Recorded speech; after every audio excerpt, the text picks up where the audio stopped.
Pourquoi est-ce que Dieu a formé Ève de la côte d'Adam? Alors, il y a une explication qui est évidemment spirituelle, beaucoup plus importante qu'une explication matérielle, scientifique, etc.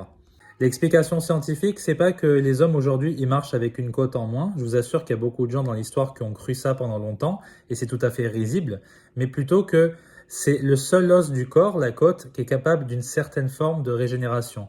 Si vous gardez le périoste, c'est qui va recouvrir l'os, eh bien, si vous l'ôtez, l'os, eh bien, il va pouvoir se reformer. Ça peut prendre des fois 3 à 6 mois selon les études actuelles. En plus de ça, les muscles intercostaux sont très vascularisés. Tout ce qui est très vascularisé, eh bien, va permettre une cicatrisation, une régénération, on peut dire, plus rapide.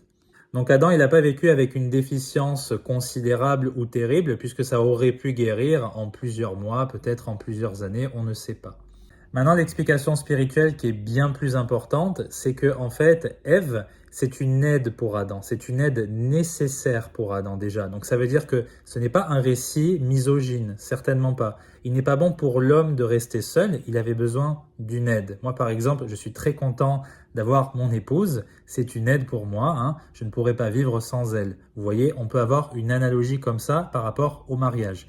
Mais pour aller encore plus loin que ça, ce que vous devez comprendre, et c'est très important, c'est que tout ça, ça symbolise Jésus-Christ et son Église. Adam, c'est un type de Christ. Adam, c'est en fait le premier Adam, évidemment, mais Jésus est appelé le deuxième Adam. Pourquoi?